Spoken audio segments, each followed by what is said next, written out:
Capítulo 3. Un minuto en la mañana. Yo odiaba dormir en la planta de arriba de esa gran habitación cuadrada en casa de la abuela. Joey no estaba al otro lado del pasillo como cuando éramos niños.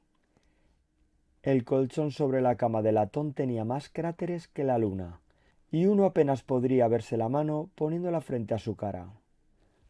En Chicago nunca oscurecía del todo, no como aquí, y la casa era demasiado silenciosa, aunque había cosas que correteaban en las paredes. De vez en cuando escuchaba un golpe que venía de arriba, del ático. No pensaba que la casa de la abuela estuviese encantada. ¿Qué fantasma tendría el valor de irse a vivir allí? Pero ella dormía abajo para evitarse tener que subir, así que yo estaba a millas de cualquier persona. Me pregunto qué habría sido de mí sin mi radio. La abuela, la cual podía escuchar todo lo que pasaba en su casa, no quería más ruidos añadidos, así que yo ponía la Filco por la noche, metida en la cama, con las mantas amortiguando el sonido.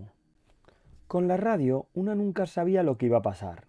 Tan solo podía captar las estaciones de Chicago si no había nubes en el cielo y necesitaba una noche fría y despejada para traerme Camox de San Luis. No escuchaba mucho las noticias, la mayoría eran malas. Aún no habían logrado encontrar a Amelia Earhart y 10 millones de hombres estaban sin trabajo. Yo sabía que mi padre era uno de ellos.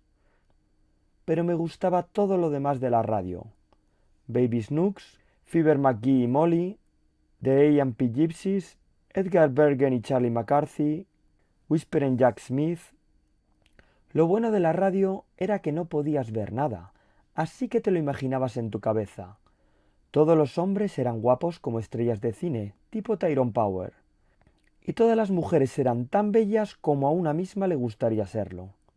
Sus voces eran ellos, y la más grande pertenecía a Kate Smith, el ave cantora del sur.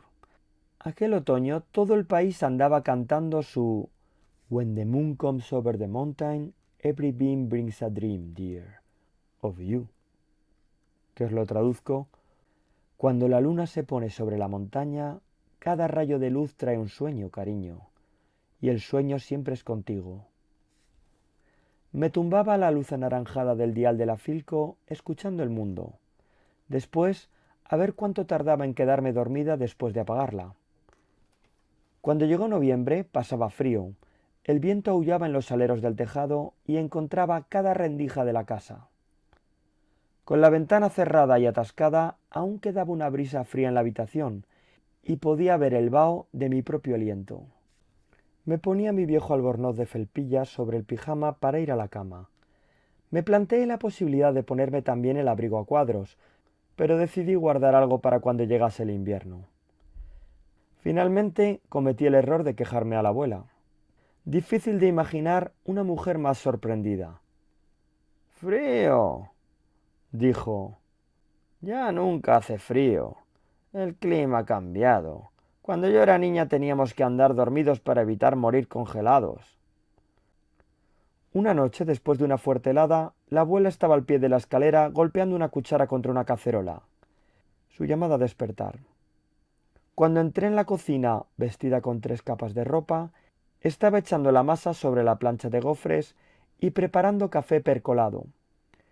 Ella me permitía beber café. El aroma de sus desayunos me perseguiría el resto de mi vida. Pero yo estaba de mal humor aquella mañana. «Abuela, ¿qué estoy haciendo levantada en pleno amanecer?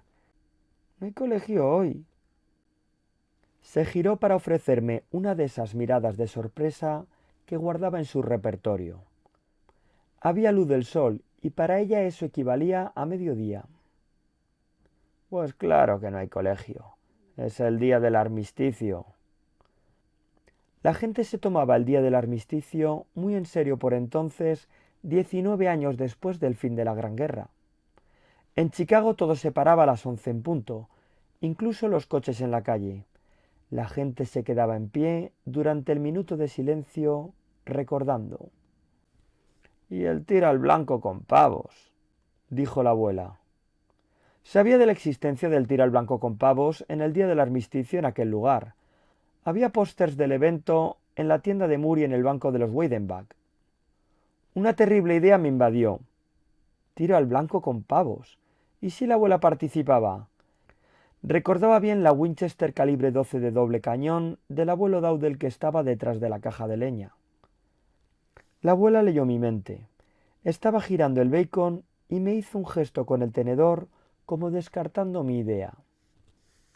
Si yo empezase a perseguir pavos con ese calibre 12, los haría volar por los aires. No quedaría nada más que el moco del pavo y el cartucho. La espantosa imagen de un pavo explotando y dejando una lluvia de plumas me vino a la mente. Pero la abuela añadió: no es nada de eso. Se usan rifles de aire comprimido y se paga por probar suerte disparando imágenes recortadas de papel. No se dispara contra pavos de verdad. ¿Qué puede hacer uno con un pavo a estas alturas, quedando tan lejos el día de Acción de Gracias? Pues podría subirlo arriba en mi habitación, donde permanecería congelado. Pensé, pero no dije eso. Además, yo no compito. La abuela frunció los labios, femenina si no fuese por el palillo mondadientes. Son los hombres y los chicos. Ya sabes cómo adoran tener una excusa para armar estruendo y fanfarronear. Un tiro al blanco con pavos tenía que ser al aire libre, y mi nariz empezaba ahora a descongelarse. Entonces, ¿para qué vamos?, pregunté con pocas esperanzas. Por el Bargo, explicó la abuela. Ni me molesté en preguntar. El tiro al blanco del día del armisticio tenía lugar en la granja de los Abernethy.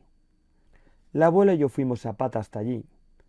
Habían estado plantando el trigo del año próximo y los colores del otoño se habían atenuado. Estaba entrando el periodo gris del año. Caminamos pesadamente por el camino del sur, en medio del viento, hasta que vimos caballos atados a unos postes y coches parados en el arcén. La abuela vestía el viejo abrigo del abuelo Dowdell y yo llevaba puesta su cazadora y el mono debajo de la falda. Cuanto más vivía allí, más comenzaba a parecerme a Mildred Burdick. La granja de los Abernethy tenía aspecto de llevar mucho tiempo abandonada, aunque la gente paseaba por allí. En un prado habían colocado una estructura con blancos con forma más o menos parecida a un pavo de color naranja. Y había un estante con escopetas. Dado que el tiro al blanco de pavos era con un objetivo benéfico, había unos hombres ataviados con pequeñas gorras vendiendo boletos. Eran de la Legión Americana, veteranos de la Gran Guerra. El granero estaba en mal estado, y la casa no había visto una mano de pintura en este siglo. Todas las mujeres estaban apiñadas en el porche trasero. ¿Vive alguien aquí? Abernethys, dijo abriendo la puerta hasta el final y marchando camino arriba. Esa es la señora Abernethy. El resto de mujeres estaban reunidas alrededor de la casa del porche junto a una desnatadora oxidada. La señora Abernethy se mantenía apartada del resto, sujetándose los hombros y con la mirada baja. Era una mujer solitaria con un suéter puesto sobre su delantal. En el patio, un gran caldero colgaba de un trípode sobre un chasqueante fuego. Se trataba del burgou, un estofado con lo que sea que tenga uno a mano. Con carne, carne roja y puede que ardilla. Con alguna verdura pasada, bien cargado de nabo, patatas en rodajas para darle cuerpo, boniatos para darle color y cebollas para darle sabor.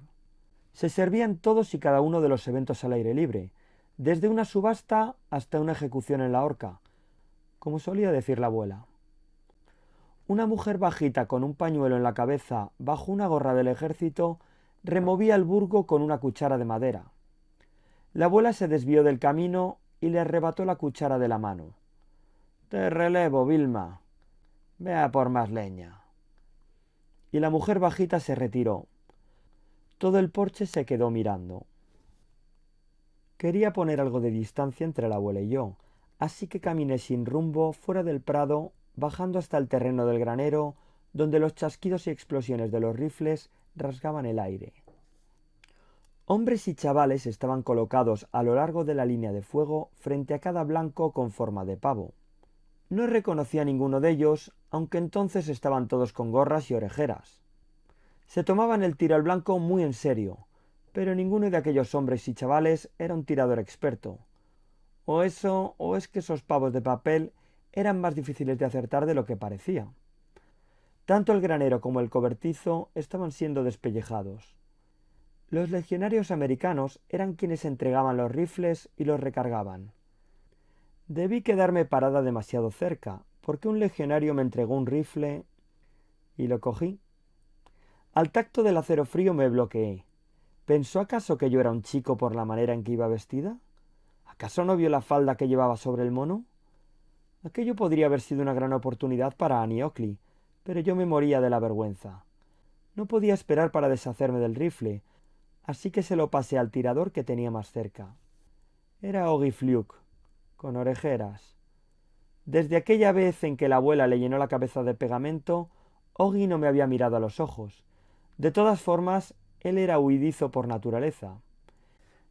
En ese momento parpadeó al verme, pero sus ojos se entrecerraron y pude leer su mente. Iba a demostrarme un par de cosas sobre lo que es tener buena puntería. Él sabía que mi abuela era buena tiradora, pero no era más que una mujer. ¿Realmente leí todo aquello en el entrecerrar de los ojos de Oggy? Bueno, si vas a leer una mente, empieza con una simple. Colocó la culata del rifle contra uno de sus hombros caídos. Su lengua colgaba fuera mientras bajaba la vista al cañón y apuntaba cuidadosamente. De pronto quiso la mala suerte que un conejo asustado, un gran conejo cola de algodón, pasase como un rayo por debajo del granero y atravesase la hilera de bancos. Ver una presa viva nubló el juicio de Oggy. Olvidando el blanco de papel, giró rápidamente siguiendo al conejo. Se pasó girando. Un grande y viejo coche negro, creo que era un Buick, estaba aparcado a un lado. Justo cuando el conejo desaparecía debajo de éste, Oggy disparó. La multitud se quedó mirando el coche. En el silencio se podía oír un siseo mientras el neumático trasero, uno con banda lateral blanca, comenzaba a aplanarse. Un legionario aulló y tiró su gorra contra el suelo. Debía ser el jefe de los legionarios, porque tenía medallas fijadas a la gorra.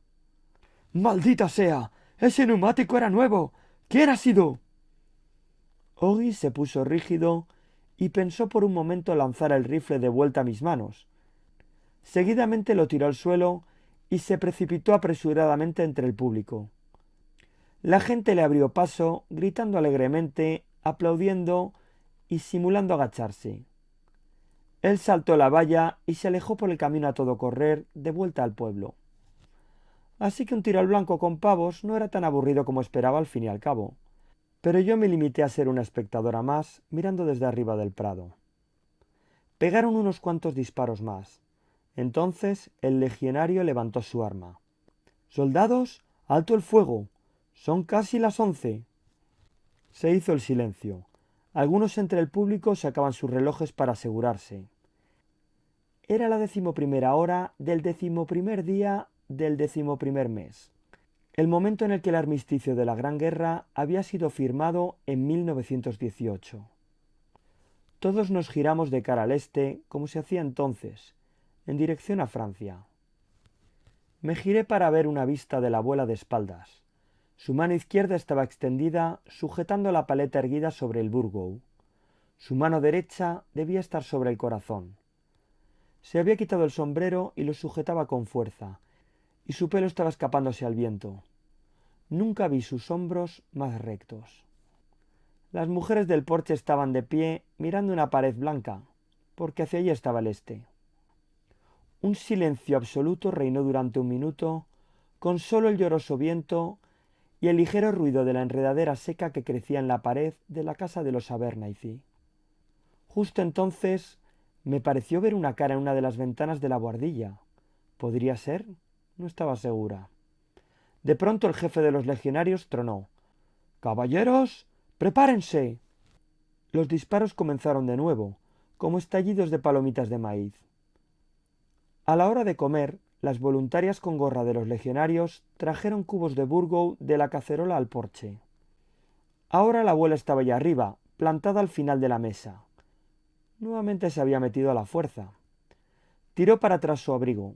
Debajo llevaba un delantal que era nuevo para mí.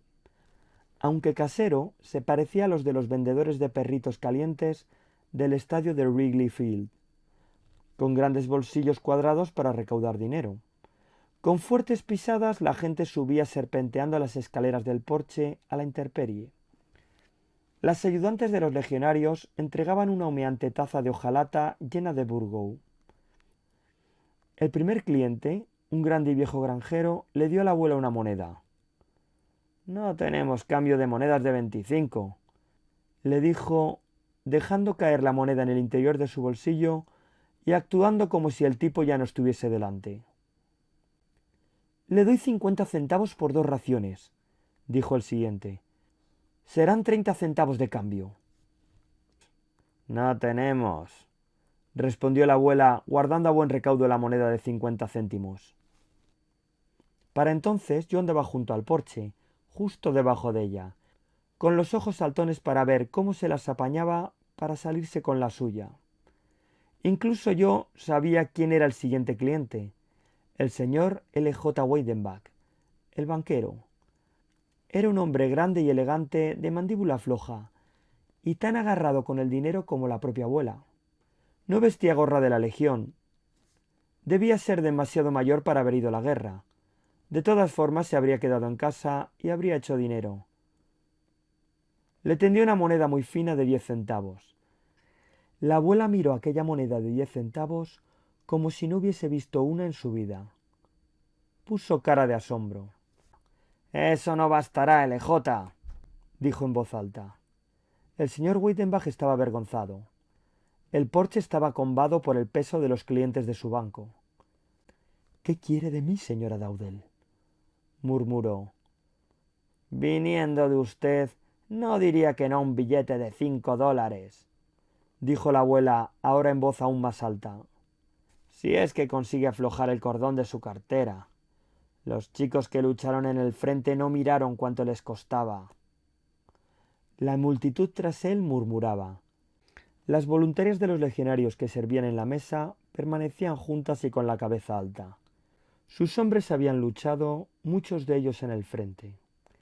La simple idea de pagar $5 por una taza de burgoo a medio enfriar le puso al señor Weidenbach los ojos llorosos.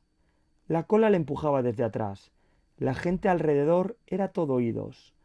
Metió a la fuerza 2 dedos espinosos dentro de la cartera de su bolsillo y regresaron con $1 de plata. Era lo más que pensaba dar.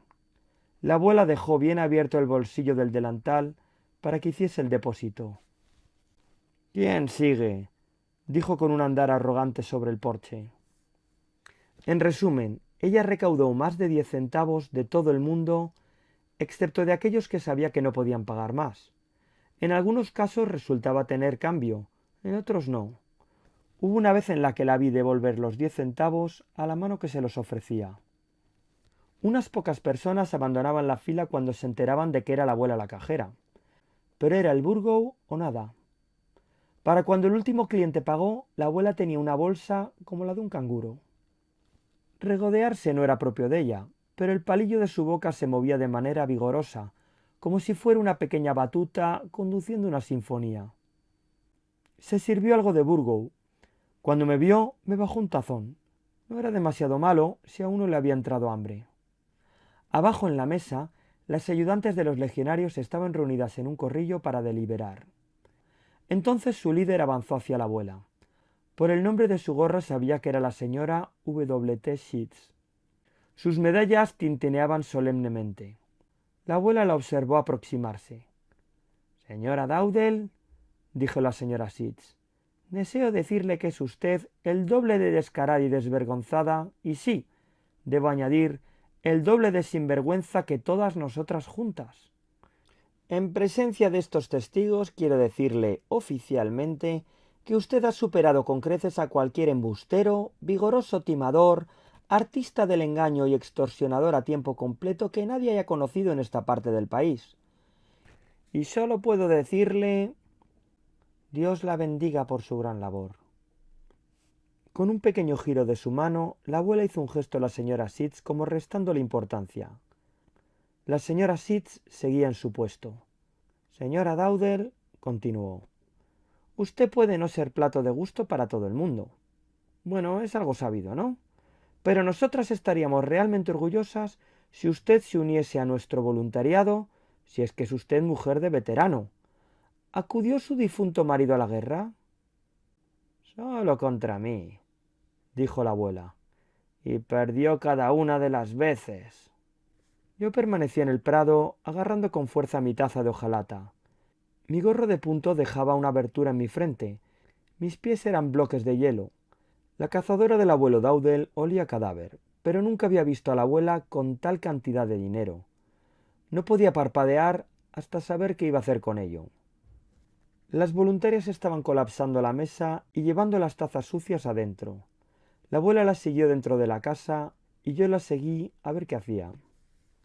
La cocina de la señora Bernayce hacía que la de la abuela pareciese la galería de los espejos del Palacio de Versalles. El suelo estaba en pendiente. Había una bomba sobre el fregadero y una lámpara de aceite de hulla colgada sobre la mesa. Con el ruido metálico de las monedas, la abuela observaba mientras las voluntarias se ponían a trabajar, tomando agua del depósito para lavar las tazas. Vertían el burgo restante en jarras de cuarto de galón para dejárselas a la señora Bernayce. Trabajaban sin descanso, secando las tazas y empaquetándolas para la próxima ocasión.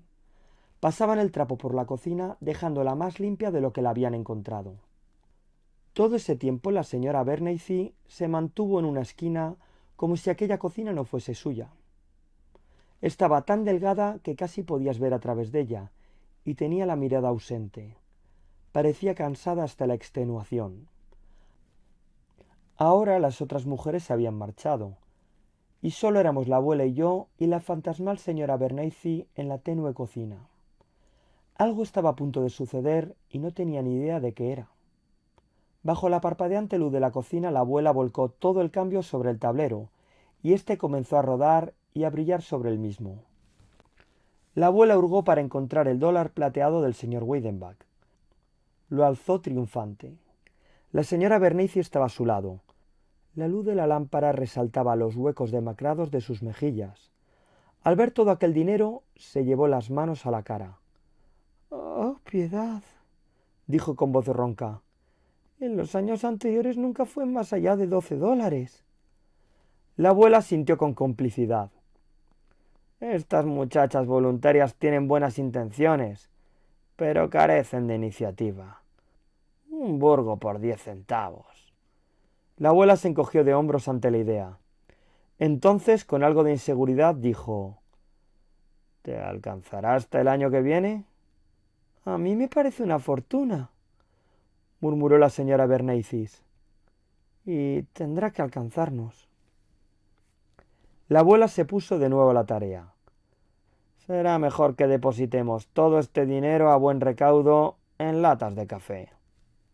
La señora Bernayce se fue a por las latas. Lo recogieron juntas, sintiendo todo ese metal juguetear a través de sus dedos y escuchándolo colisionar contra las latas. «¿Deberíamos contarlo?», se preguntó la abuela. «Oh, no», dijo precipitada la señora Bernayce. «Me da hasta miedo saber cuánto hay». Para entonces ya creía conocerlo todo. Los veteranos organizaban el tiro al blanco con pavos para recaudar dinero para la Legión Americana, y sus viudas vendían burgo para ayudar a la señora Bernayce. Era hora de marcharse. Ella no podía esconder las latas de café mientras estuviésemos allí. Pero la abuela dijo: «¿Cómo está él?». La señora Bernayce apartó la mirada hacia la penumbra. «No hay grandes cambios. ¿Quieres subir a verle? Él no lo sabrá. Pero no tenemos invitados, y todo está en silencio tras el tiro al blanco con pavos». La señora Bernayce se percató por primera vez de mi presencia. «No sé si quieres que la chica...». «Puede soportarlo», dijo la abuela. Así que yo sabía que fuese lo que fuese de lo que hablaban, yo tenía que ir. La seguí por las escaleras como atontada, sin saber qué pasaba allí. El techo era tan bajo allá arriba que la abuela tuvo que agacharse. La señora Bernacey abrió la puerta. Olía como a ungüento y a habitación de alguien enfermo.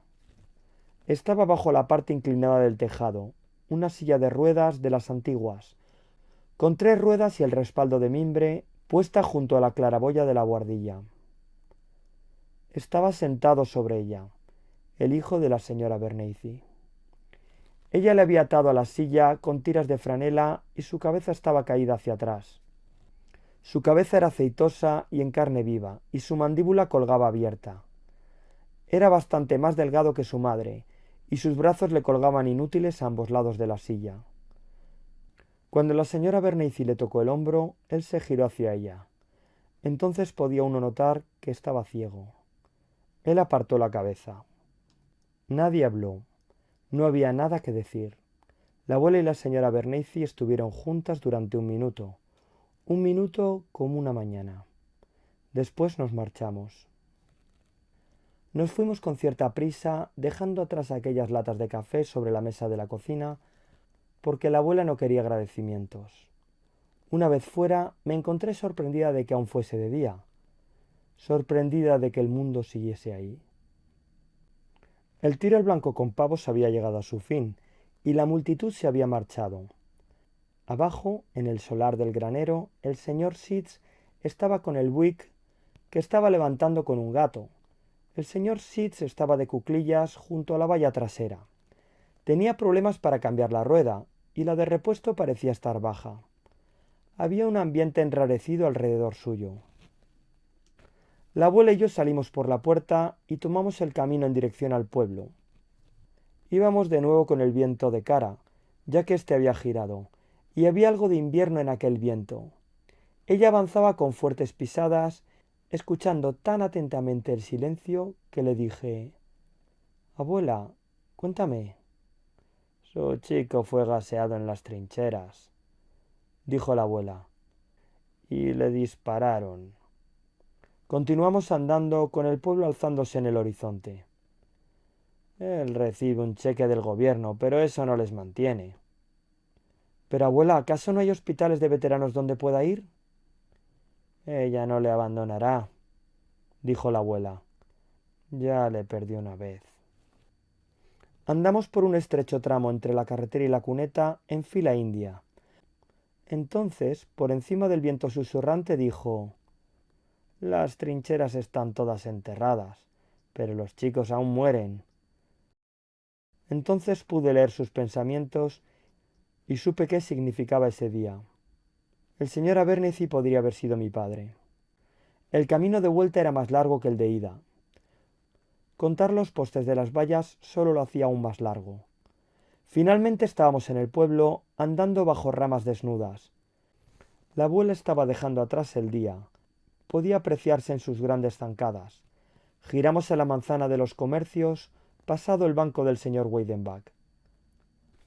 Algo hizo que la abuela se detuviese de golpe cuando pasaba frente a la tienda de Moore. Bajo el póster del tiro al blanco con pavos había una publicidad de jabón Sweetheart. Se paró en seco a pesar de que ella siempre elaboraba su propio jabón. Junto a la publicidad había una foto grande de Kate Smith, el pájaro cantor del sur, coloreada a mano. Se asomaba fuera del marco sonriendo abiertamente. En su mano tenía una pastilla de jabón. Debajo estaba su testimonial: «Yo empiezo cada día con una canción en mi corazón y con un tratamiento facial con el jabón Sweetheart». La abuela lo miró más de cerca. «Mira tú por dónde», dijo. «¿Esa es Kate Smith? ¿Se supone que esa es una buena foto de ella? No tenía ni idea de que fuese una mujer tan grande y tan rellenita». Kate Smith era una mujer grande y rellenita. Era tan grande como la abuela. La abuela contempló la foto con aprobación.